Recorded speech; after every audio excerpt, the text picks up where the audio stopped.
ఇవాళ ప్రభుత్వం అనుకుంటే ఒక గంటల మీ సమస్యలు పరిష్కారం అవుతాయి. మిమ్మల్ని కూర్చోబెట్టి మాట్లాడితే పరిష్కరించగలిగిన సమస్యలు అనుకుంటే అక్కడనే మిమ్మల్ని కూర్చోబెట్టి మీరు ఛాయ్ తాగే లోపల జీవో ఇచ్చి మిమ్మల్ని పంపించవచ్చు.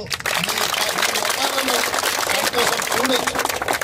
మిమ్మల్ని సచివాలయానికి పిలిచి సగౌరవంగా మీ సంఘాలతో కూర్చొని మీ సమస్యలన్నింటినీ పరిష్కరించే బాధ్యత కాంగ్రెస్ పార్టీ తీసుకుంటుంది.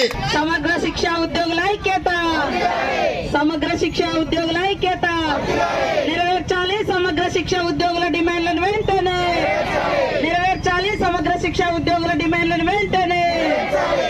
గవర్నమెంట్ ఏ ప్రోగ్రాం తీసుకున్నా దానికి పిలిచి దాంట్లో ప్రతి ప్రోగ్రామ్ లో మీ యొక్క సేవ లేకుండా గవర్నమెంట్ ప్రోగ్రామ్స్ లేవు. మీ యొక్క సేవ లేకుండా ఇట్లా చేయించుకుంటూ మరి రోజు రెగ్యులరైజ్ చేసేమని అడిగితే అదేదో పెద్ద నేరమైనట్టుగా.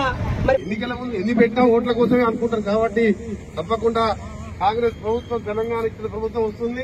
మీ పక్షాన ఉండి ఎవరు ముఖ్యమంత్రి ఉన్నా నేను ప్రభుత్వంలో ఉంటాను కాబట్టి మీ పక్షాన ఆ రోజు తెలంగాణ కోసం ఎట్లా కొట్లాడినో మీ అందరు కొట్లాడి మొదటి 2-3 మాసాల్లోనే చిన్న చిన్న సమస్యలు, మీలాంటి సమస్యలు మీరు రెగ్యులైజ్ చేయడం, రెగ్యులర్ వాళ్ళతో సమానంగా జీతాలు ఇవ్వడం, ఇంకా గురుకులాల్లో పనిచేసే వాళ్ళని కూడా పర్మనెంట్ చేయడం, అంతకంతా కూడా 60-70 వేల మంది ఉంటారు కాంట్రాక్టులు.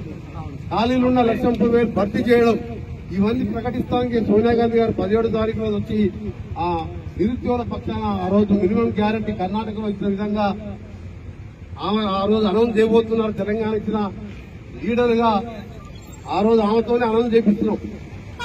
ఆ రోజు మన కర్ణాటకలో 5 పాయింట్ గ్యారంటీ చెప్తే గృహలక్ష్మి పథకం పెట్టి వయసుతో సంబంధం నెలకు 2,000 రూపాయలు 1,13,00,000 కుటుంబాలకు ఇవాళ కర్ణాటకలో అకౌంట్లో డబ్బులు వేస్తుంది.